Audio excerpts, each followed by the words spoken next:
This is the day the Lord has made. Let us rejoice and be glad in it, and try to stay dry as well.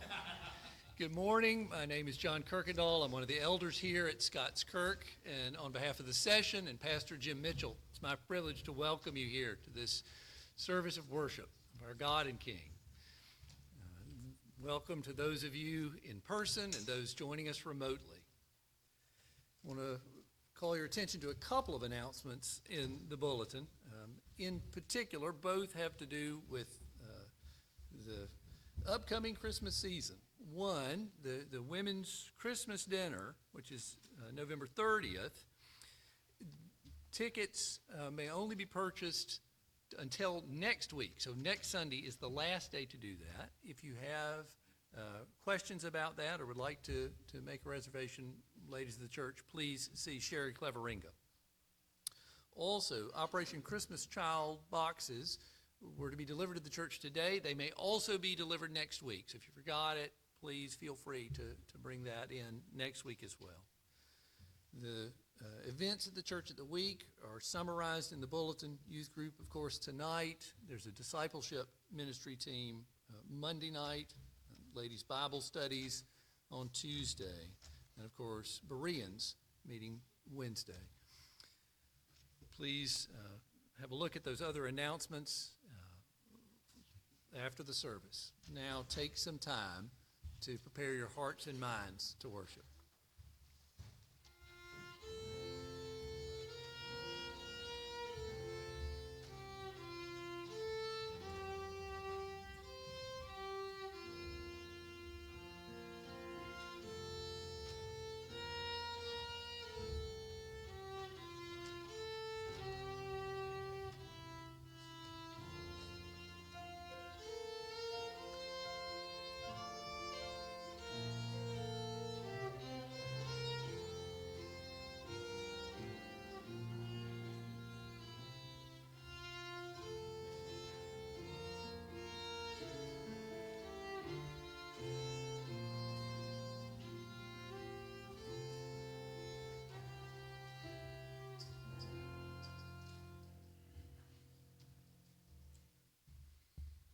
The call to worship this morning is the 100th Psalm. Make a joyful noise to the Lord, all the earth. Serve the Lord with gladness. Come into his presence with singing. Know that the Lord, he is God. It is he who made us, and we are his. We are his people and the sheep of his pasture. Enter his gates with thanksgiving and into his courts with praise. Give thanks to him. Bless his name. For the Lord is good. His steadfast love endures forever, and his faithfulness to all generations. Amen. Please stand with me now as we give thanks to the Lord and bless his holy name. Let's sing together from the Red Trinity hymnal, Praise My Soul, the King of Heaven. It's number 76.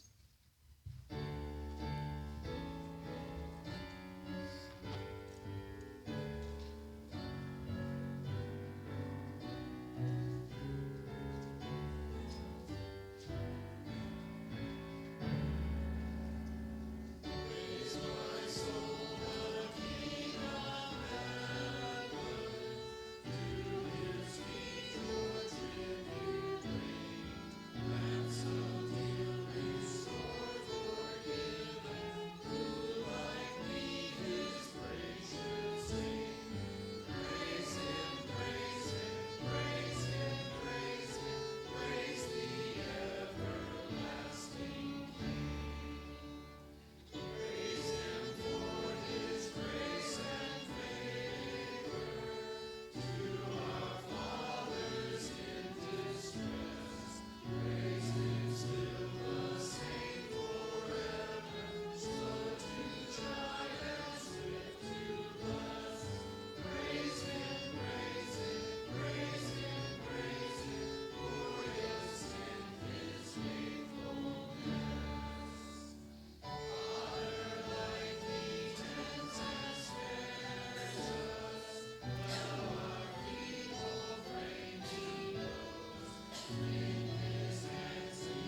pray together.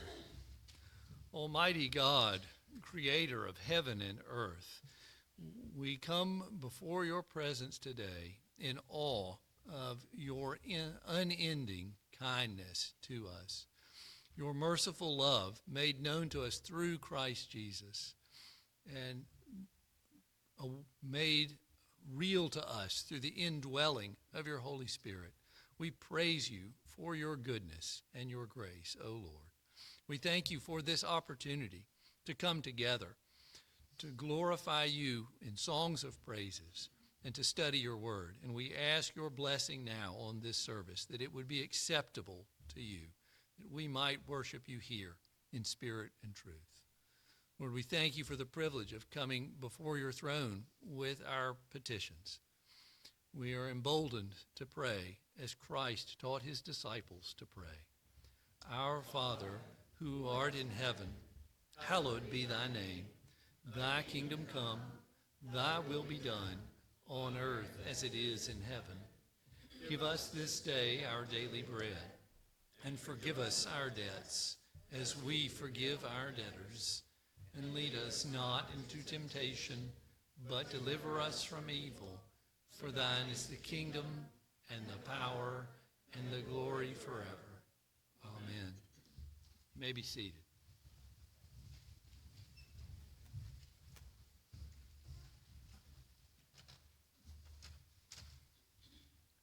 It is a fitting thing for us to confess our sins to our Heavenly Father.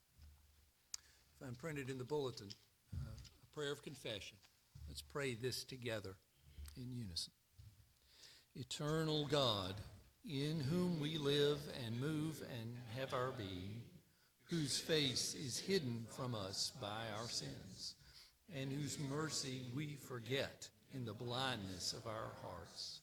Cleanse us from all our offenses, and deliver us from proud thoughts and vain desires, that with reverent and humble hearts we may draw near to you, confessing our faults, confiding in your grace, and finding in you our refuge and strength. Through Jesus Christ, your Son. Amen. The assurance of pardon comes from the 103rd Psalm, the psalm that inspired our opening hymn.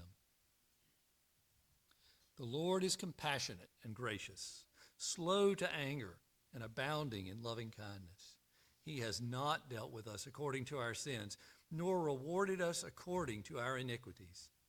For as high as the heavens are above the earth, so great is his loving kindness towards those who fear him. As far as the east is from the west, so far has he removed our transgressions from us. Thanks be to God. Please stand now for the confession of faith. We'll be using the Nicene Creed. This is the oldest of the historic creeds of the churches to which we can put a date.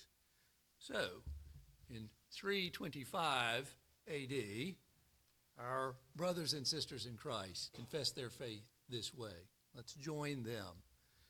Christians, in whom do you believe? I believe in one God, the Father Almighty, maker of heaven and earth, and all things visible and invisible, and in one Lord Jesus Christ, the only begotten Son of God, begotten of the Father before all worlds, God of God, light of light, very God of very God, begotten, not made, being of one substance with the Father, by whom all things were made, who for us men and for our salvation came down from heaven and was incarnate by the Holy Spirit of the Virgin Mary, and was made man, and was crucified also for us under Pontius Pilate. He suffered and was buried, and the third day he rose again, according to the Scriptures, and ascended into heaven, and sits at the right hand of the Father, and he shall come again with glory to judge the living and the dead, whose kingdom shall have no end. And I believe in the Holy Spirit, the Lord, the giver of life, who proceeds from the Father and the Son, who with the Father and the Son together is worshipped and glorified, who spoke by the prophets. And I believe in one holy Catholic and Apostolic Church. I acknowledge one baptism for the remission of sins, and I look for the resurrection of the dead and the life in the world to come. Amen. You may be seated. The children would come forward for the children's sermon with Elder Joel Reed.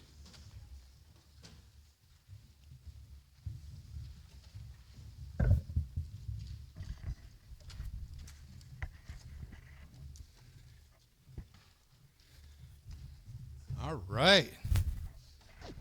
Well, good morning. Thank you. Are you guys doing okay today? Okay. All right. I just wanted to make sure you were awake. Because when the pastor reads the scripture lesson today, there's going to be a word in there that you might not have heard very often. It's called burdensome. You know what burdensome is? In the scripture reading, it says, if we love Christ, we will obey his commandments, but it won't be burdensome. And burdensome means, you know what a burden is? It's kind of like a heavy thing that you carry on. And burdensome tends to be, we think it's a royal pain for us to do something. Now, I can equate that to your mom asks you to clean your room, right? You know you're going to have to do it anyway, but do you say, sure, Mom, I'll go clean my room now? How many of you do that? Because you should. But we often go, Mom, why? Right? And that's burdensome. It means it feels like we shouldn't be doing it. But God loved us enough to send his son, Jesus, to save us from our sins. And there's things that God wants us to do. And we should do it joyfully. We shouldn't look at it as being a burden. Let's pray.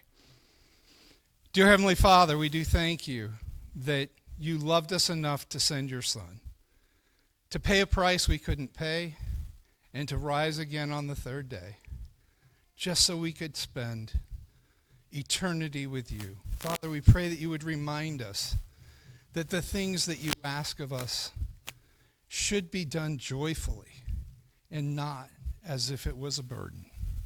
In Jesus' name we pray. Amen.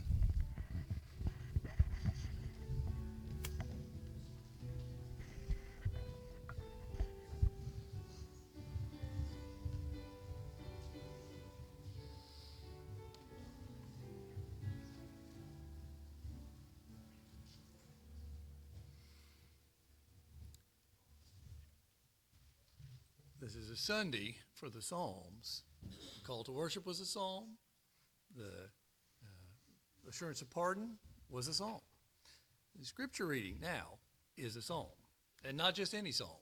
Psalm 119, which is that great psalm of God's word. We will not be reading all of it, but a portion from verse 129 to verse 160. But lest I only turn to it and let it speak for itself, remember that it celebrates God's word and is a part of God's word. The author of Lamentations in chapter 3 reflects the sentiments of the psalmist who came many hundred years before him. The final section that we will read, verses 153 to 160, you can find an echo of in Lamentations chapter 3, starting in verse 58. And I encourage you to see that, read that for yourself. See the wholeness of the scriptures as they speak of the glories of our Lord, of his word and his justice. Hear now, inspired word of God. Psalm 119, 129 to 160. Your testimonies are wonderful. Therefore, my soul keeps them. The unfolding of your words gives light and imparts understanding to the simple. I open my mouth and pant because I long for your commandments. Turn to me and be gracious to me, as is your way with those who love your name. Keep steady my steps according to your promise, and let no iniquity get dominion over me. Redeem me from man's oppression, that I may keep your precepts. Make your face shine upon your servant, and teach me your statutes. My eyes shed streams of tears, because people do not keep your law. Righteous are you, O Lord, and right are your rules. You have appointed your testimonies in righteousness and in all faithfulness. My zeal consumes me, because my foes forget your words. Your promise is well tried, and your servant loves it. I am small and despised, yet I do not forget your precepts. Your righteousness is righteous forever, and your law is true. Trouble and anguish have found me out, but your commandments are my delight. Your testimonies are righteous forever. Give me understanding, that I may live. With my whole heart I cry, answer me, O Lord, I will keep your statutes. I call to you, save me, that I may observe your testimonies. I rise before dawn and cry for help. I hope in your words. My eyes are awake before the watches of the night, so that I may meditate on your promise. Hear my voice according to your steadfast love. O Lord, according to your justice, give me life. They draw near who persecute me with evil purpose. They are far from your law, but you are near, O Lord, and all your commandments are true. Long have I known from your testimonies that you have founded them forever. Look on my affliction and deliver me, for I do not forget your law. Plead my cause and redeem me. Give me life according to your promise. Salvation is far from the wicked, for they do not seek your statutes. Great is your mercy, O Lord. Give me life according to your rules. Many are my persecutors and my adversaries, but I do not swerve from your testimonies. I look at the faithless with disgust, because they do not keep your commandments. Consider how I love your precepts. Give me life according to your steadfast love. The sum of your word is truth, and every one of your righteous rules endures forever. This is the word of the Lord.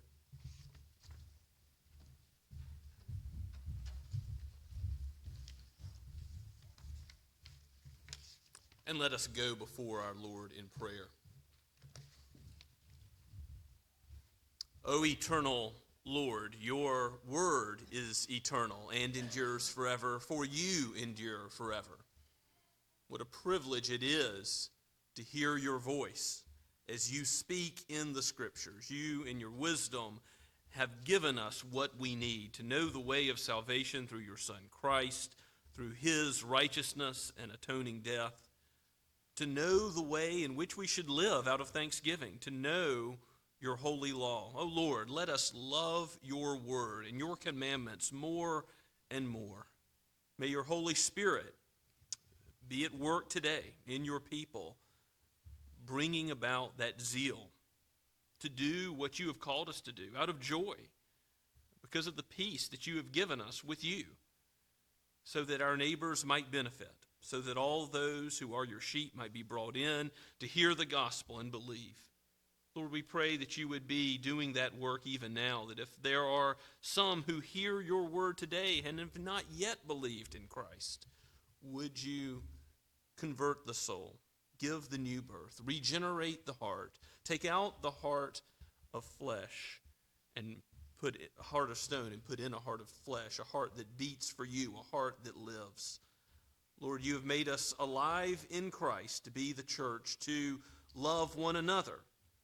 And may that love overflow with love towards our neighbors who do not yet know you. May the world see that Christ has been sent to save sinners by how you are at work in us. Yes, as jars of clay, as weak, as feeble vessels, but we are made strong in you by your grace. You are at work in us, O Holy Spirit. And we take comfort in that. We take confidence in that. For we know that we do not need to fear the day of judgment because of the punishment that Christ has already paid in full. So cast out our fears. Lord, you know the things that worry us, that concern us. We bring them before you, and we lay them before you, knowing that you do care for all that we need, and you provide answers to our prayers beyond what we even ask or think. You are greater than all of our sin. You have forgiven us. You have made us your sons and daughters, adopted us as those who are part of your everlasting kingdom, children of the Most High, and you are sanctifying us in the truth of your holy word. So, Lord, use that word today. Use it as we study it throughout the week. Father, may it be a lamp unto our feet, that which we crave, like honey from the honeycomb, like daily bread. Father, we thank you for how you have given us life and breath and food to eat. You have brought us into your house again. You have given the sunshine and the rain. You have given, as Lord of all creation, what we need to live today. Give spiritual nourishment, not just in your word as it's preached now, but as it indwells us, as Jesus, who is the word, is ours, and we abide in him and he in us. May that word be living as we are connected to the vine and we are the branches. May that living word be evidenced in our lives. Give us joy in living it out. Father, we pray that you would bless us as a church as we seek to do your will, both in formal ways and informal ways, in planned activities together and spontaneous ways that we get together and interact with our neighbors. We pray for these things and ask that you would open the doors to count others as better than ourselves, that we would put their interests first, and that we would see your glory in it, that you would bless us as a result of doing your holy law. Father, we know that you are Lord of all the world, and we pray that your people would be found to be peacemakers in this day and time. We pray for those in authority, for those who are elected now and those who will be elected in the future or take office in the future. We know that you are sovereign over all these things. And we pray, Father, that you would guide the hearts of kings with wisdom. We pray that you would aid the innocents in places of warfare, that you would protect lives, and you would cause your gospel to go forward even in the midst of trials. We think of those in Gaza and Israel and Ukraine and elsewhere, and lift these before you, knowing that you, Lord, are the one who will one day cause all wars to cease, and war will be studied no more. But until that day, keep us as pilgrims going to the better land, the land that you have promised, a new heavens and new earth, where there will be no more sin, where there will be perfection, and there will be no more tears that fall. We look forward to that day and pray for your wisdom as you set our faces towards you, as you fix our eyes on Jesus, Lord. May we not look away to any vain thing. May we not seek comfort or solace or peace in anything in this world which is passing away, but may we lay up treasure in heaven. Father, be with those who suffer now. We think of those in our own congregation where we have some in hospital and recovery. We think of Dick Reason. We lift him up. Some who are with us now recovering from surgery. Lord, give a total recovery, that we may in our bodies glorify you. We think of Sherry Cleveringa and Dale Johannesmeyer. Father, we lift these up knowing that you are good and you do good for your people, and you watch over us in body and soul. So now, bless us by your holy word. May you minister to us as Christ came to save sinners.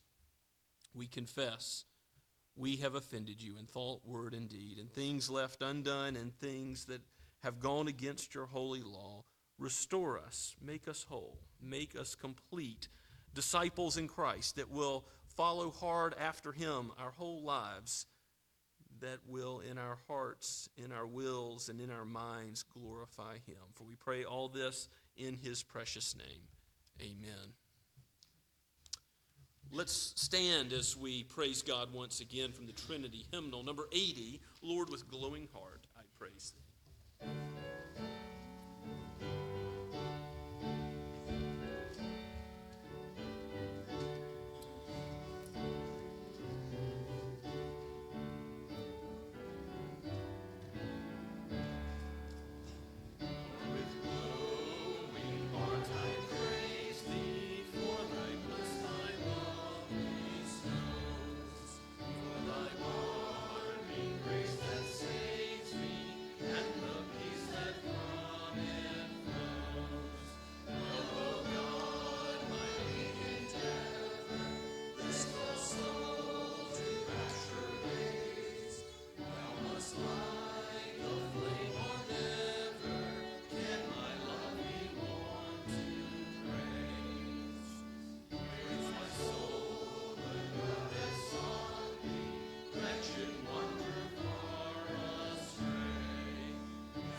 Let us pray. Father, Son, and Holy Spirit, triune God, you are love, and you have called us to be like you. May we reflect your holy character in our lives. May it be to the praise of your glorious grace. No credit to us, but a credit to you as you are able to change those who are lost in sin, wretches, and transform our lives to show something of the gospel, to show something of Christ to a lost and dark world. We pray that you would do this with deeds of love, with acts of mercy and kindness and compassion, and with the gospel being proclaimed here and around the world. May your church be a blessing to those made in your image. May these tithes and offerings be used for the extension of your kingdom and the glory of your great name. We pray in Jesus' name, the King of the kingdom. Amen.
Please open your copy of God's Word and turn with me to 1 John once again. We're going through the epistle of 1 John, getting into the final chapter this morning, looking at the end of chapter 4, starting at verse 17, and going on into chapter 5, verse 5. What has John been talking about? If you were with us last week, you're familiar with the theme of love, that John has brought our attention to once again, saying famously that God is love.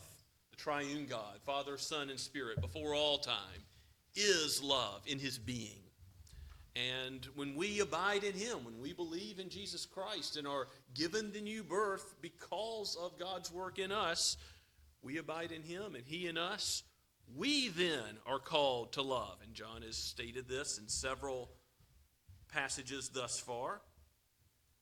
And now he's going to talk about making that love perfect.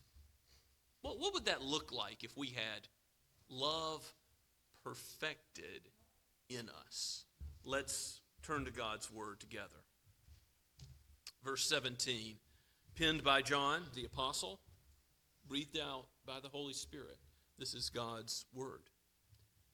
By this is love perfected with us, so that we may have confidence for the day of judgment.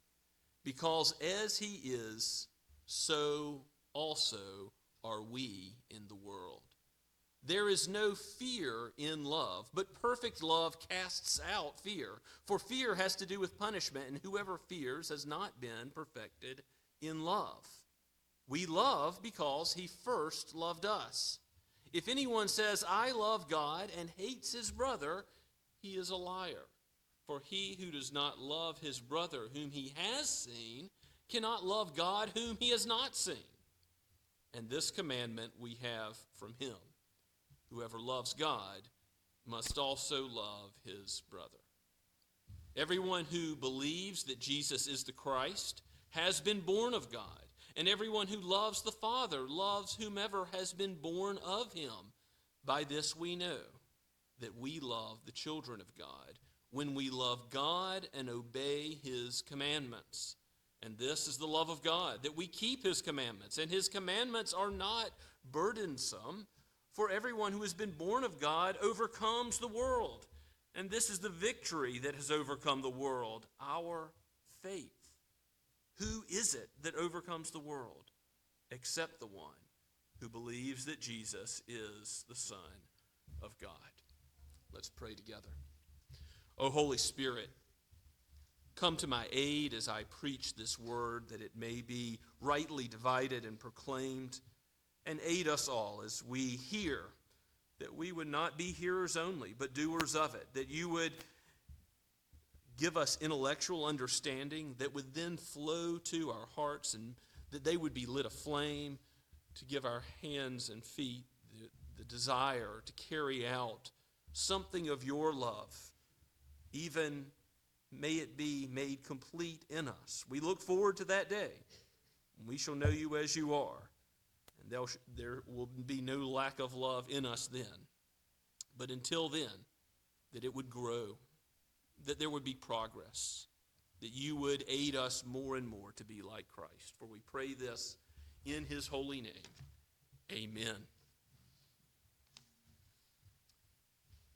A love that is being perfected in believers is not a perfect love. We know ourselves in this life that we must keep striving ever towards the goal, but like the Apostle Paul will say, we've not yet attained it.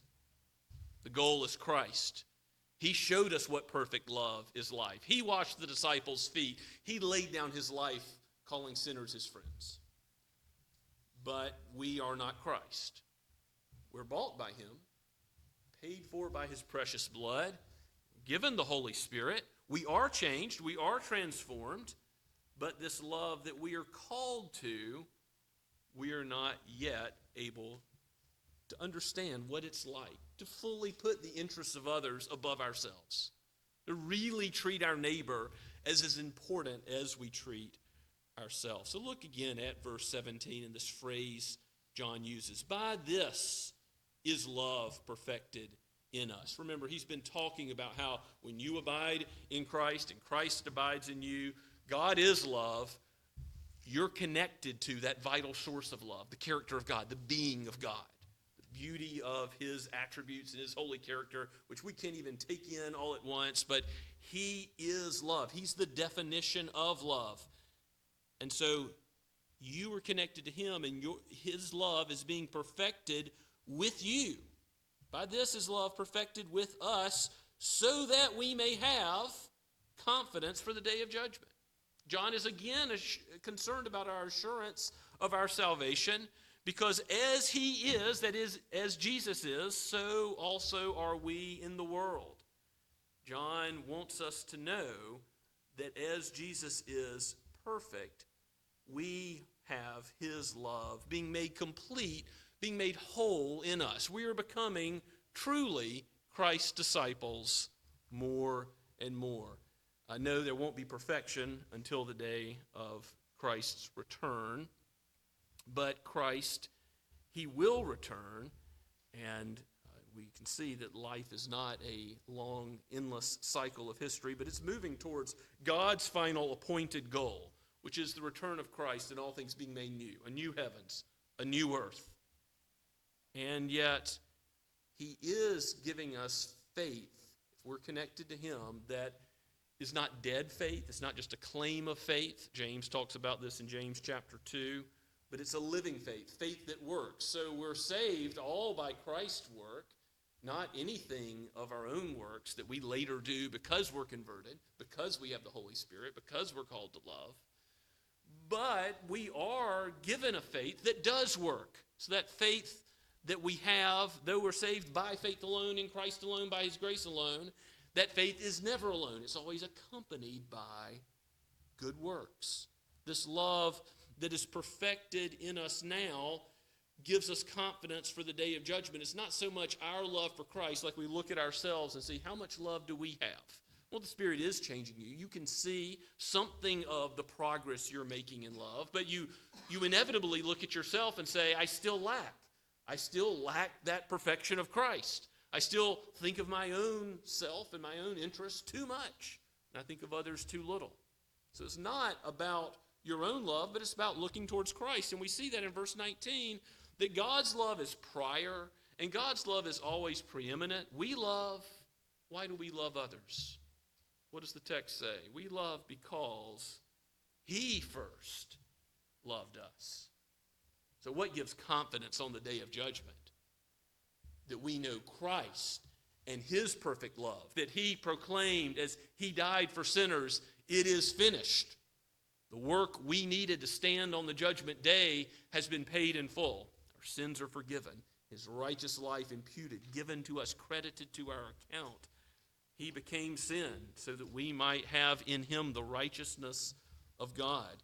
This is what we now know as believers, that Jesus loved us. And so, for the day of judgment, that's who we cling to, Christ in his love, his prior and preeminent love. And so it makes sense how you transition from verse 17 to verse 18. There's no fear in love, but perfect love casts out fear. Does that mean you'll never worry about anything? You'll never have any concerns about anything in this life? No. Paul had godly concerns for all the churches, we're told in Scripture, but certainly we do worry too much. Jesus tells us in the Sermon on the Mount that each day has enough trouble of its own. Don't go thinking about all the things that could go wrong. Don't give yourself to worry when your heavenly Father is taking care of you. He takes care of the birds of the air, takes care of the grass of the field. It's here today, gone tomorrow. How much more will he not take care of you, O you of little faith? Christ reminds us that we ought not fear all the things in this life, because ultimately what Romans 8 says is true, that nothing can separate us from his love. We are connected to Christ now and forever. The work that is done for us is applied to us and will be ours for all time, even if we sin, even if we stumble, even if we fall, even if we lack something of the love we ought to have. That love is being perfected in us. We're being sanctified in the truth. And one day, we will know when Christ comes again what it means to know him in perfection. Perfect love towards other believers, towards all the holy angels, and towards God himself. Remember that love is the summary of the law. Jesus says in Matthew 22, verses 37 through 39, that loving God and loving others summarizes all the commandments of God. And you see how that works with the 10 commandments. The first 4 mainly have to do with our love of God. The latter 6 mainly have to do with our love of our fellow man, those made in God's image.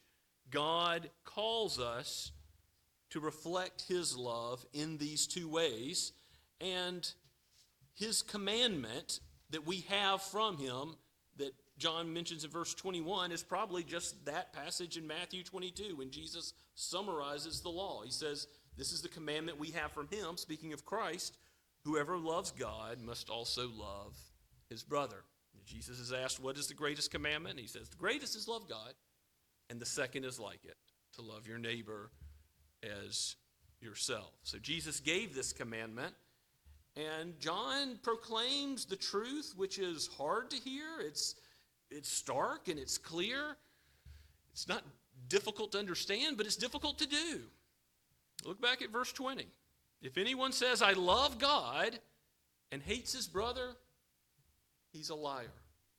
For he who does not love his brother whom he has seen cannot love God whom he has not seen. You say you love an unseen, spiritual, invisible God, but you don't love your visible brother right next to you that you're interacting with, flesh and blood. And our neighbor, Jesus clearly instructs us, goes beyond those who are physically around us in our neighborhood. It's the Samaritan, right? It's those who are beyond the borders of Israel. It's Gentiles. It's even enemies. Our neighbor is beyond the household of God. So there's going to be implications for that and how we love outsiders, those who do not yet know the Lord Jesus Christ. But there's also implications for how we love one another. And that theme of loving brother and sister in the family of God has been prominent in John's epistle thus far. So certainly loving neighbor, both inside and outside the church, is a reflection of whether or not you love God himself. In fact, John is so bold to say, if you say, I love God, but then you just act like you are the most important thing, you are the one who should receive all the glory, should receive all the honor, you are the one who should live life for yourself, you are reflecting the fact that you don't know God at all, that you're not connected to God and his grace in Christ at all. The commandment we have is to love our brother. This commandment then transitions us into the first part of chapter 5, where John is speaking of the commandments of God in general in light of the commandment to love. Because if you have the new birth by Christ, you are going to live out this new life where you keep God's commandments, and John's going to explain how that works. Look at verse 1 of chapter 5. Everyone who believes that Jesus is the Christ has been born of God. Remember, there is this understanding that faith in Christ as the God-man, that he is the Son of God. This is the new birth, the regeneration that he talks about with Nicodemus. You must be born again. This is the regeneration the Holy Spirit gives. And so it leads us to a new kind of life, that everyone who loves the Father loves whomever has been born of him. Well, back in chapter 3, verse 1, John says, see what kind of love the Father has given to us, that we should be called the children of God. Not simply that I should be called a child of God, although that is a great truth to rejoice in, but that we, the body of Christ, should be called the children of God. So we are called to love all those that the Father has given this new birth. Everyone who loves the Father, John says in 5:1, loves whomever has been born of him. And John uses this comprehensive language, everyone, to remind us that young or old, whatever background, ethnicity, Jews, Gentiles, all over the world, every nation, tongue, and tribe. People with interests that are like ours are very different from us. We're called to love them, and that doesn't mean it's feelings-based. Remember, it means we're going to act in the best interest of the saints of God. So verse 2 in chapter 5, by this we know that we love the children of God when we love God and obey his commandments. We'll look at that. Keeping the second greatest commandment, loving your neighbor as yourself, can only be done when you keep the first commandment. Love God, honor him, because where does that commandment to love neighbor come from? Our great King, our sovereign, the Lord. You know that you are loving the children of God when you're loving God and obeying his commandments. In verse 3, for this is the love of God, that we keep his commandments. And here's where John's going to say, it's not like you're earning your way to heaven. It's not that you do what the Pharisees do. You tie up burdens for people to keep. You give them an impossible standard that, by the way, you yourself don't even try to keep. As the Jesus explains in Matthew 23:4, the Pharisees didn't even keep their own standards, much less God's standards. But John says this is not why we live out any good works, to love God or to love our neighbor. We keep his law, we keep his commandments because he's transformed us, because he gives us a joy, he gives us the zeal to do it. And his commandments are not burdensome. Here's what Elder Reed was saying to the children this morning, that it's not, we have to love others. I mean, yes, it's a commandment. We should think about it. If we don't feel like doing it, we should do it anyway and pray for God to aid us in wanting to do it more. Due to our sin, there is a resistance still in the old man to do what we ought to be doing as we are new creatures in Christ. But this truth is nevertheless something that I want you to ask yourself about today. What is your attitude about God's commandments? Is it like the psalmist of Psalm 119? And maybe go back to just a few of the statements, obviously many statements about God's law. Psalm 119 that we read.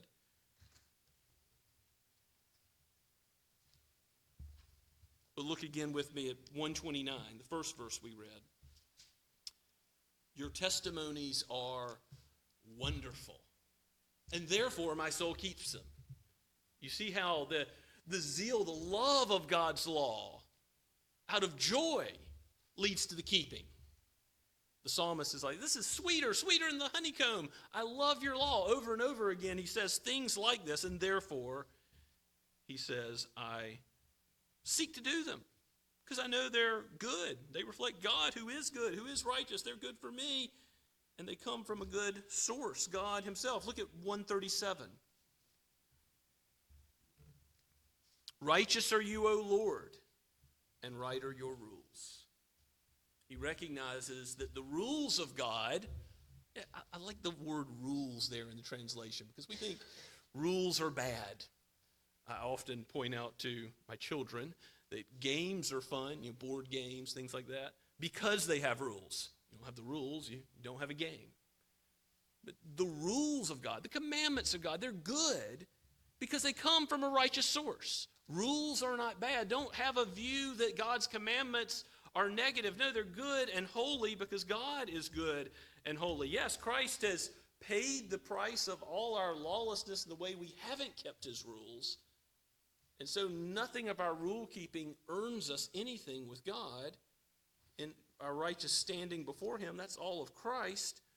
But his law is still good. You should still have a very positive view, a high view of God's law. Verse 146 in Psalm 119. This will be the last one we look at. But of course, you could read this psalm all day long and find more. I call to you, save me, that I may observe your testimonies. Now save me, Lord, rescue me, that I may observe. That's the way the Ten Commandments are originally given. God saves, he delivers Israel, takes them out of the house of bondage in Egypt. and says, I am the Lord your God. So out of thanksgiving for that salvation, follow these commandments. Now, it's true that when you read the commandments, you realize, okay, I don't keep any of these. They are penetrating to the heart, and they do drive us to Christ. But they are also good and what we ought to strive to live out because of the work of Christ for us in saving us. Jesus ultimately is the one who has kept these commandments perfectly so that we might receive the benefit of being overcomers, more than conquerors. Verse 4 in chapter 5 of John's epistle, for everyone who has been born of God overcomes the world. Remember back in chapter 2 where John has a poetic section in verses 12 through 14. He writes to young men, you've overcome the evil one. You have overcome the evil one again at the end of verse 14. And then talks about loving the world. Do not love the world or the things in the world. If anyone loves the world, the love of the Father is not in him. For all that is in the world, the desires of the flesh, the desires of the eyes, and pride in possessions, it's not from the Father, but it's of the world. And the world is passing away along with its desires, but whoever does the will of God abides forever. The world and its temptations, its seductions have already been overcome by Christ. You've overcome the evil one. You've overcome his kingdom. You have overcome all that is opposed to God, and you will abide forever with God, as John puts it. This is the victory that has overcome the world, our faith. Not that your faith itself is so victorious, but the object of your faith, Christ, gives the victory that then casts out fear. How sweet the name of Jesus sounds in the believer's ear. I just asked Brenda before the service, have we sung this hymn yet? I know we sung a lot of hymns about love as we've gone through 1 John. I don't think we've sung this one recently. But how sweet the name of Jesus sounds in the believer's ear. It soothes his sorrows, heals his wounds, and drives away his fear. What a wonderful truth that we have victory in Christ, which gives us confidence towards the second coming. He is going to return, and we should not fear that day because we're in him. And nothing can separate us from his love and keep us from that standing. But also, because we have the victory, we can live victoriously now, loving our neighbors out of joy, and know that when we do that, that God blesses his people. He helps us understand more of who he is. That's a blessing. And he blesses our neighbors. He blesses his church when we live that way. Who is it that overcomes the world except the one who believes that Jesus is the Son of God? What a wonderful truth that if you believe in Jesus, you are in the process now, presently, of overcoming the world. And your attitude should reflect that as you deal with God's people, as you deal with non-Christian neighbors. We talked in our text last week about loving enemies, loving non-Christians. I want to talk about loving those within the church too. Remember, John has said love must be in deed and in truth, and talks about if you have worldly goods and your brother or sister in Christ doesn't, then act for the good of other believers. And he's called us to that. 1 John 3, verses 11 through 18. And we are challenged to love all types of believers, and that includes believers who differ from us in points of theology and what they believe. And they're nevertheless believers in Christ. They love his word as we do, but they have a different view of baptism or church government or perhaps the end times and other points of theology. And it's not that there's no truth in these matters. There's truth, and there's somebody's right, somebody's wrong. But I want us to go to Ephesians chapter 4 to look at what this love looks like in Paul's epistle as he's applying all the great truths about love in the book of Ephesians. If you know how the book of Ephesians breaks down, the first 3 chapters are all doctrine. And it starts out with God's love in chapter 1. God loved you in eternity past. He predestined you in his love to know Christ. So it really starts with love, divine to human. And then as he's fleshing out the gospel in chapter 2, he talks about how that love should then influence how people groups that are at odds treat each other, Jews and Gentiles, breaking down the barriers that exist between them. And then in chapter 4, he gets to talking about spiritual gifts, but we're going to look at first 6 verses. He's going to urge the church towards unity, and when you see the word unity, I want you to be thinking about how unity necessarily requires love. It requires an others focus. I, therefore, Paul says, a prisoner of the Lord, urge you to walk in a manner worthy of the calling to which you have been called, with all humility, gentleness, patience, bearing with one another in love. If you look at 1 Corinthians chapter 13, verses 4 through 7, and what is love, you see some of these same concepts, don't you? Humility, gentleness, patience. Why would Paul call us to bear with one another in love, to be patient with one another? Unless he recognized that we're going to be at different places in our sanctification with other believers. We're going to have differences of opinion about what God's word teaches on some points. He knows that we must, in this imperfect world, still love those who aren't exactly where we are. But he says, nevertheless, be eager to maintain the unity of the Spirit in the bond of peace. There's one body and one Spirit to which you are called, to one hope that belongs to your call. One Lord, one faith, one baptism, one God and Father over all, who is over all and through all and in all. God is sovereign in all of this process that he's called us to love each other in. And then he talks about spiritual gifts in verse 7 and following. The grace was given to each of us according to the measure in Christ. And he's giving gifts from on high. So his church, I don't want you to go away from all these love texts in John thinking, I must be so others-oriented that I must do all the ministry to all the other people at Scots Kirk, to all the Christians in Somerville and around the world, and to my non-Christian neighbors, and I must absolutely have unlimited time and energy and resources, because that's clearly impossible. What I do want you to come away with is thinking God blesses an others orientation. And many of y'all are doing this heartily. You're working hard to serve the Lord in your private lives when nobody's looking, in the midst of the church in formal ways, and you're to be encouraged in that. And I don't want you to be discouraged that you can't do it all. And at the same time, I want you to be encouraged that God has given to do it all. The church, the body, the various gifts, not only of Scots Kirk, but of the church worldwide, every nation, tongue, and tribe. We're to work together using the different ways God has gifted us to accomplish this mission. It's not up to you to do all the work as an individual, to think as those who are unified in Christ. That's the first step at loving one another in him and carrying out his will together, that the world may see and know the Lord Jesus whom he sent, so that sinners might be called his friends. Let's pray together.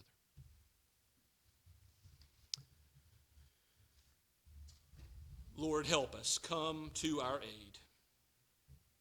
Give us knowledge of who you are as a God of love.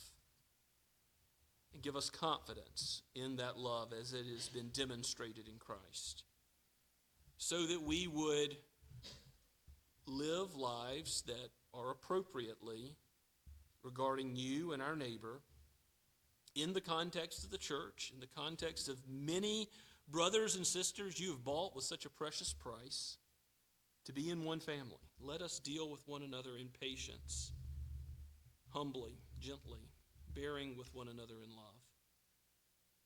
May that be more and more true within this body and outside as we interact with other Christians. And Lord, may it be true that you bless that work. Lord, bless Scots Kirk as we seek to love others, to glorify you. We pray this in the King who has issued the commandments, which we seek to joyfully do, the Lord Jesus himself. Amen. Let's respond now with a hymn of love, How Good It Is, a blue notebook, page 32.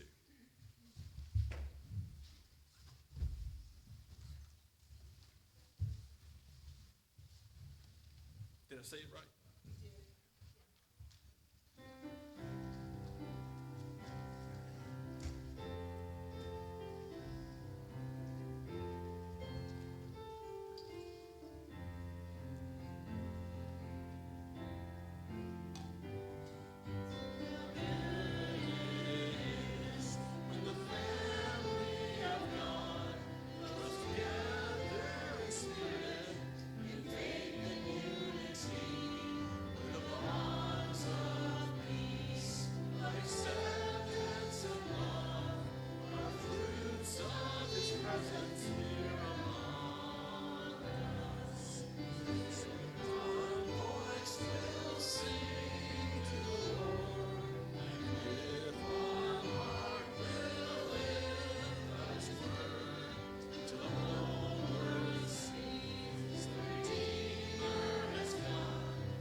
Now go with God's blessing, knowing that the day of perfection is coming.